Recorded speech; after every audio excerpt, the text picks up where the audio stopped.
سلام بریم با هم دیگه یه کلاه خوشگل و جذاب ببافیم که خیلی از من درخواست کرده بودین آموزشش رو بذارم. برای بافتش اول از همه میخوام نوع نخ رو بهتون بگم. چون این کار توریه بهترینه که از یه نخ متوسط یا یه نخ ظریف استفاده کنین.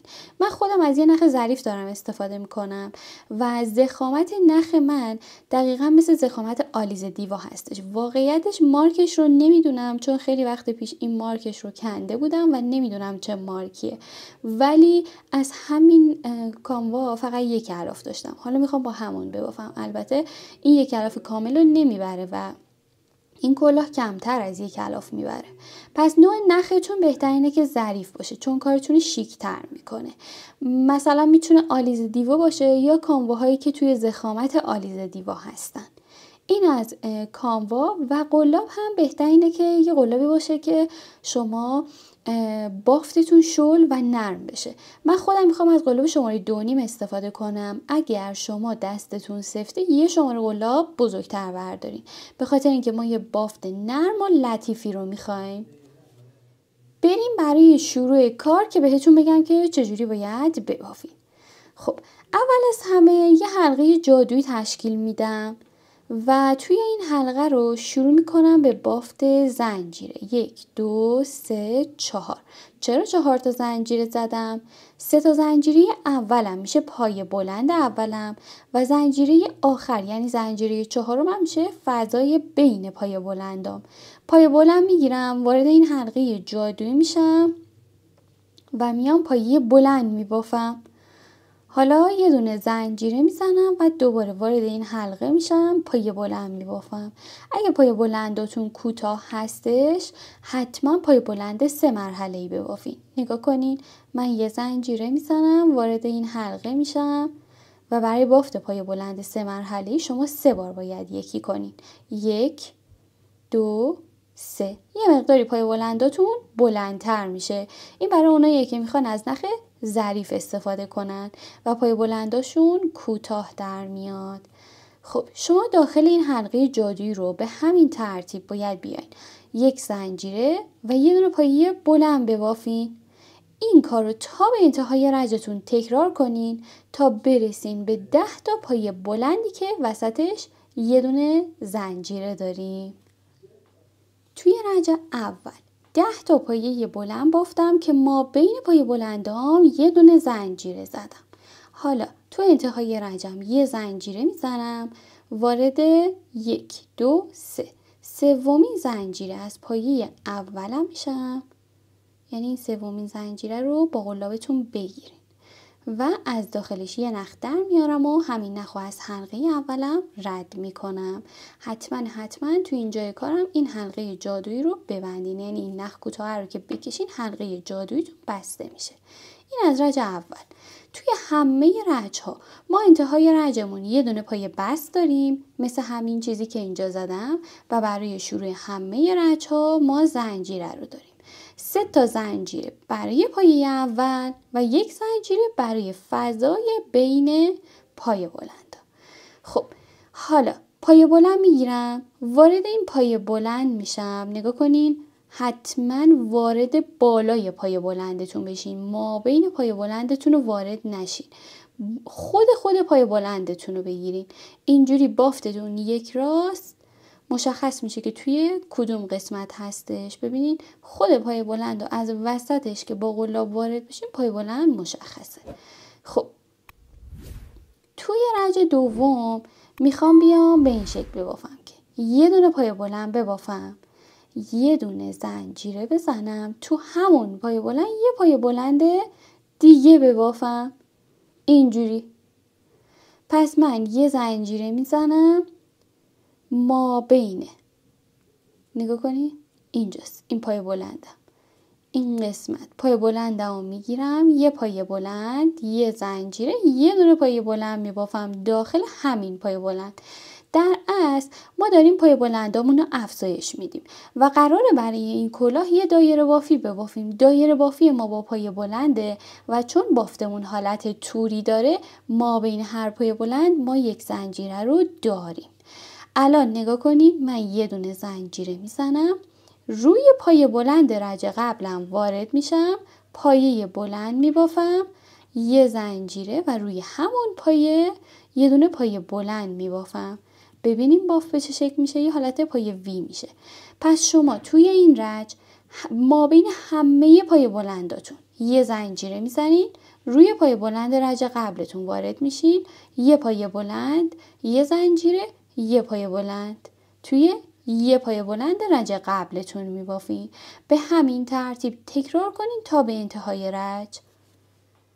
رج دوم رو به همین ترتیب تا به انتها بافتم. حالا تو انتهای رجم یه زنجیره دارم و باید روی سومین زنجیره از پایه اولم یه دونه پایه بست بزنم.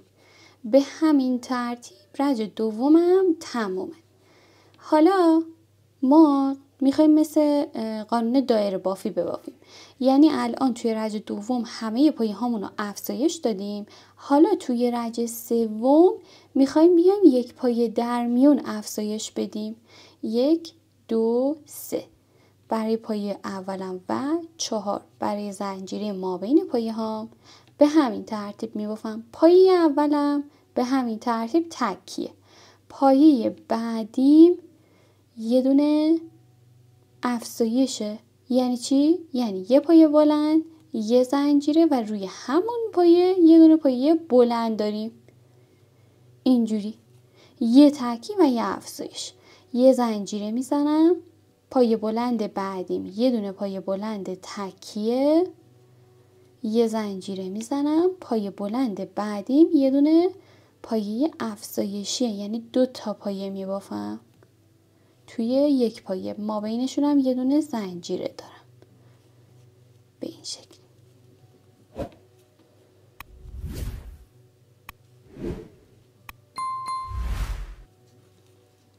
پس چی شد؟ رج سوم یه دونه پایه بلند، یه زنجیره، یه افزایش با پایه بلند. افزایش هم با پایه بلند میشه یه پایه بلند، یه زنجیره، یه پایه بلند توی یک پایه. یعنی توی یک پایه که توی رج قبل داشتیم از پایه بلندامون. پس به همین ترتیب تا به انتهای رج ببافین. تا آخر این بافت ما تا جایی که کلاهمون تموم بشه ما بین پایه بلندامون یه دونه زنجیره داریم توی همه قسمت ها و برای افزایش ها هم توی یه پایه بلند میایم، یه پایه بلند، یه زنجیره، یه پایه بلند میبافیم. پس توی این رج به همین ترتیب یکی در میون طبق همین توضیحی که بهتون دادم پایه هاتون رو افزایش بدین تا برسین به انتهای رجتون. توی انتهای رج سوم یه زنجیره میزنم و میرم روی سومین زنجیره از پایه اولم یه دونه پایه بست میزنم. اینجای کار من یه نکته رو بهتون بگم چون میدونم براتون سوال میشه. ما اول رج اومدیم چند تا زنجیره زدیم، 3 تا زنجیره برای پایه اول زدیم، یه زنجیره هم زدیم برای مابین پایه هامون. یه نکته‌ای که من توی همین اول رج فراموش کردم بهتون بگم اونم این بود که ما این زنجیره اولو که میزنیم میشه پایه اولمون. پس ما باید 9 تا پایه بلند دیگه ببافیم که با این زنجیره های اولیه کلن همه با هم بشه 10 تا پایه. پس رجای بعدی هم همینه. زنجیره اول جزء پایه بلند اولمونه. زنجیره اول توی این رج جزء پایه بلند اولمونه. پس این نکته رو حتما یادتون باشه که شما باید این قسمت وقتی میایین زنجیره میزنین در اصل میایین اولین پایتون رو میبافین. من بافتم و الان تا رج سوم بافتم و رج سومم یک پایه در میون پایم رو افزایش دادم. خب حالا رج چهارم 1 2 3 4 توی همه رج ها ما 4 تا زنجیره داریم. یه پایه بلند میگیرم. توی این رج ما باید بیایم 2 تا پایه بلند تکی ببافیم، یه دونه پایه‌مون رو افزایش بدیم. چجوری میبافم؟ پایه اولم که این زنجیره است میشه اولی، پایه بعدیم میشه دومین پایه بلند تکی، یه زنجیره میزنم، پایه بعدی میشه افزایش. یعنی یه پایه بلند، یه زنجیره، یه دونه پایه بلند توی یک پایه میبافم. به همین ترتیب شد 1 2 یه افزایش. یه زنجیره میزنم، همین رو تکرار میکنم. نگاه کنین، یه دونه پای بلند تکی، یه زنجیره، یه دونه پای بلند تکی، یه زنجیره و پایه بعدی میشه افزایش با پایه بلند. به همین ترتیب رج 4 شما طبق قانون دایره بافی باید بیاین 2 پایه در میون پایه بلنداتون رو تا به انتهای رج افزایش بدین. یعنی 2 تا پایه بلند تکی، یه افزایش با پایه بلند که میشه یه پایه بلند، یه زنجیره، یه پایه بلند. به همین ترتیب تکرار کنین تا به انتهای رج. رج 4 من تا به انتها بافتم. حالا تو انتهای رجم یه دونه زنجیره میزنم و اتصال رج انجام میدم با پایه بست به سومین زنجیره از پایه اولم. به همین ترتیب رج 4 هم تمومه. توی رج 5 1 2 3 4 تا زنجیره میزنم و باید بیام به این شکل ببافم که شما 3 تا پایه بلند تکی باید ببافین، پایه بعدیتون رو افزایش بدین. این زنجیره پایه اولم، این پایه دومم، یه زنجیره، اینم پایه سومم. 3 تا پایه بلند تکی بافتم. نگاه کنین 1 2 3. حالا یه زنجیره میزنم، پایه بعدم رو افزایش میدم، یه پایه بلند، یه زنجیره و یه دونه پایه بلند تکی میبافم. این کارو یعنی 3 پایه در میون افزایش رو به همین ترتیب تا به انتهای رجتون تکرار کنین. 3 تا پایه بلند تکی که ما بین همه پایه بلندامون یه زنجیره داریم و یه افزایش با پایه بلند به این شکل که یه پایه بلند، یه زنجیره و یه دونه پایه بلند تو یک پایه میبافم. اینو تکرار کنین تا به انتهای رجتون. خب من به همین ترتیب رج 5 رو بافتم و دایره بافیمو بزرگش کردم. حالا اینجای کار میخوام چند تا نکته بهتون بگم. یکی این که این دایره بافی نیازی نیستش که دیگه بزرگترش کنین، چون اندازه کف سر بزرگسال اوکیه. حالا از کجا میتونیم بفهمیم اندازش خوبه یا نه؟ یه متر بردارین و به این شکل مترش کنین. اگه از اینجا تا اینجا 11 سانت شد، نگاه کنین از اینجا تا اینجا 11 سانت شد، یعنی کاملا اندازه است.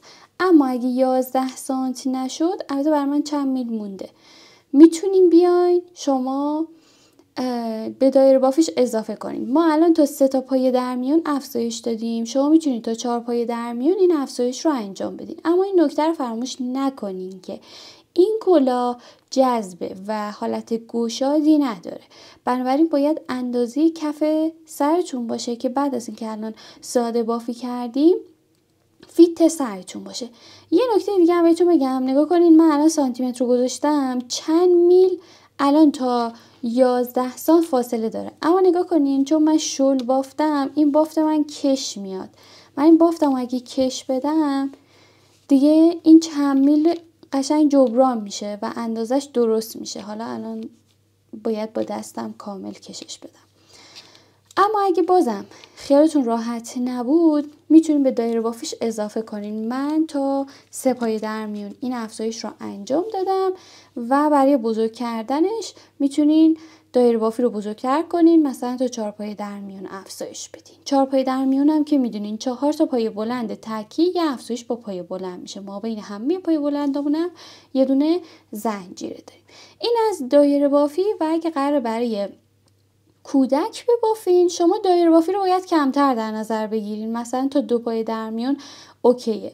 بازم باید اندازه کف سر شخصی که میبافین باشه، اما این اندازه‌ای که بهتون گفتم برای این کلاه کاملا اوکیه. اگرم شل ببافین که دیگه نگاه کنین هر چقدر شما حالا بافتتون کم یا زیاد داشته باشه با این شل بافتن جبران میشه. پس این خیلی نکته مهمیه که شما شل ببافین، قلاب بزرگتر بردارین و دستتون سفت نباشه. این از دایره بافی و ادامه کار که من تا 3 پایه در میون این دایره بافی رو بزرگش کردم، یعنی تا رج 5 بافتم. برای ادامه بافت اینو بهتون بگم که ما قراره ساده بافی کنیم.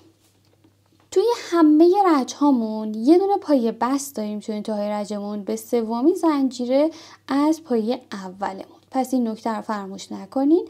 نکته بعدی اینه که شما برای شروع رجتون باید 4 تا زنجیره بزنین و برای ساده بافی روی هر پایه بلندتون یه دونه پایه بلند ببافین. به این شکل یه زنجیره، یه پایه بلند، یه زنجیره، یه پایه بلند. این ساده بافی رو من به همین ترتیب انجام میدم. نگاه کنین، یه پایه بلند، یه زنجیره. این ساده بافی رو میتونین به ارتفاع دلخواه انجام بدین، اما من این کار رو ساده بافیش رو انجام میدم، بعد میام بهتون میگم که چند سانت این ساده بافی رو بافتم. پس ساده بافی یعنی که شما یه دونه پایه بلند رو پایه بلند رج قبلتون ببافید، ما بین هر پایه بلندتون هم یه دونه زنجیره بزنین که در نهایت بافتتون به این شکل مربع میشه. من اینقدر این ساده بافی، این رجای ساده بافی رو ادامه میدم تا ارتفاع بگیره کلاهم. بعد که بافتم میام بهتون میگم که تا چه ارتفاعی من این کلاه رو بلندش کردم. من به همین ترتیب این ساده بافی رو ادامه دادم و همون جور که میبینین وقتی این ساده بافی رو ببافین، ساده بافی که یه پایه بلند، یه زنجیره، یه پایه بلند رو داشتیم، اینقدر تکرار کنین به این شکل میشه و فرم کلاهتون به دست میاد. بر اساس رج بخوام بهتون بگم، من اومدم 10 رج ساده بافی کردم. سانت هم که کردم همون 10 سانت رو به هم داد، از اینجا تا اینجا همون 10 سانت رو به هم داد برای ساده بافی. و ساده بافی نباید خیلی زیاد باشه. تا اینجا که بافتین حتما روی سرتون امتحان کنین. یه کلاه فیتی میشه که هم از قسمت بالای سر فیته، هم از کناره ها. و البته چند رج هم میخوایم الان حاشیه ببافیم و قرار نیست کلاه بلندی باشه، یه کلاه کوتاه تزیینیه. خب بریم برای بافت حاشیه که بهتون بگم که چجوری حاشیه کار رو ببافین. برای بافت حاشیه خیلی راحته. فقط کافیه شما بیاین اول رجتون یه زنجیره بزنین، وارد فضای زنجیره بشین، یه پایه کوتاه در بیارین. وارد پایه بلندتون بشین، یه پایه کوتاه در بیارین. وارد زنجیرتون بشین، یه پایه کوتاه در بیارین. وارد پایه بلند بشین، یه پایه کوتاه در بیارین. ببینین چه آسونه. شما فقط وارد زنجیره میشین، یه پایه کوتاه در میارین، روی پایه بلندتون هم یه پایه کوتاه در میارین. در از هر چی پایه میبینیم و داریم پایه کوتاه در میاریم که این حاشیه رو ببافیم. تمام رج هایی که قراره برای حاشیه ببافیم با پایه کوتاه هستش. 5 رج کلا شما میتونین این حاشیه رو ببافین. البته مقدار حاشیه کاملا سلیقه‌ای و بستگی به خودتون داره. من 5 رج میام به همین ترتیب روی هر پایه کوتاه هم یه دونه پایه کوتاه میبافم و ساده بافی میکنم با پایه کوتاه. یعنی ساده بافی یعنی که شما رو هر پایه کوتاه یه دونه پایه کوتاه ببافین. پس من الان یک رج به همین ترتیب پایه کوتاه میبافم، به انتهای رج که رسیدم یه پایه بست میزنم، یه زنجیره میزنم، رج بعدی هم روی هر پایه کوتاه هم یه دونه پایه کوتاه میبافم. این کار رو ساده بافی با پایه کوتاه رو 5 رج ادامه بدین و دیگه این کلاه تمومه. البته من این قسمت رو میبافم، نتیجه کار رو بهتون نشون میدم، ولی در صورت کلی کلاهمون به همین راحتی و آسونی بافته میشه. من این حاشیه رو میبافم تا در انتها شما ببینین که این کلاه خوشگلمون به چه شکل میشه. خب من به همین ترتیب قسمت حاشیه رو هم بافتم، 5 رج پایه کوتاه ساده بافی کردم و دیگه این کلاه خوشگلمون تمومه. امیدوارم این آموزش رو دوست داشته باشین. هر سوالی داشتین توی کامنت ازم بپرسین و مرسی که با لایک و کامنت ازم حمایت میکنین. این یکی از کلاهاییه که شما میتونین ببافین و باهاش کلی کسب درآمد کنین.